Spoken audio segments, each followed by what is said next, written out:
સાબરમતીના પાણીથી રિવરફ્રન્ટની સ્થિતિ ખરાબ બની। સાબરમતીના પાણીમાં ઝાડના મોટા થડ અને વેલા તણાઈને આવ્યા।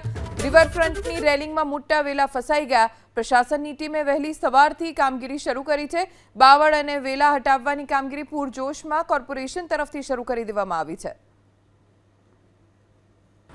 ઉપરવાસમાં થયેલા ભારે વરસાદને કારણે ધરોઈ ડેમમાંથી સતત પાણી છોડવામાં આવી રહ્યું છે અને ધરોઈ ડેમમાંથી છોડાયેલું પાણી સાબરમતી નદીમાં 24 કલાકથી વહી રહ્યું છે।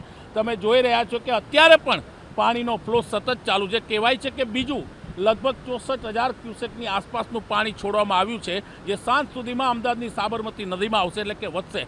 જે રીતના પાણી આવ્યું તેને કારણે વોકવે ઉપર સાબરમતી રિવરફ્રન્ટના વોકવે ઉપર આ જ રીતના જાડી જખરા સાથે પાણી તાણી લાવ્યું છે। તમે સ્થિતિ જોઈ રહ્યા છો અમદાવાદના વોકવેની રિવરફ્રન્ટની કે જાડી ઝાખરા જે પાણીમાં વહેતા આવ્યા અને ગઈકાલે વોકવે ઉપર પાણી ફરી વળ્યું છે તેને કારણે હાલત છે। તો બીજી બાજુ એમસી સતત કાર્યરત છે। એમસીના કર્મચારીઓ તેને સાફ સફાઈ કરી રહ્યા છે। મોટા પાયે ટીમો લગાડવામાં આવી છે। તો સાથે આપને બતાવી દે કે એક જેસીબી મશીન પર લગાડવામાં આવ્યું છે, જેથી તાત્કાલિક અસરથી આને સફાઈ કરી શકાય।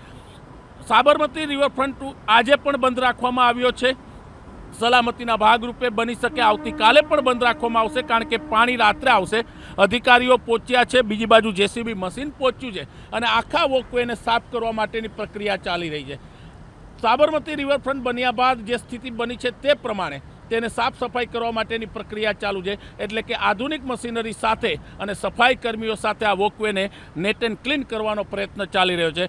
પણ સલામતીના ભાગરૂપે આજે પણ સાબરમતી રિવરફ્રન્ટ બંધ છે અને આજે રાત્રે જ્યારે પાણી સાબરમતી નદીમાં ફરી એકવાર આવશે ત્યારે આવતીકાલે પણ રિવરફ્રન્ટ બંધ રહે તેવી શક્યતા છે। કેમેરામેન અજય પાંડેની સાથે ભૌમિક વ્યાસ, એબીપી અસ્મિતા, અમદાવાદ।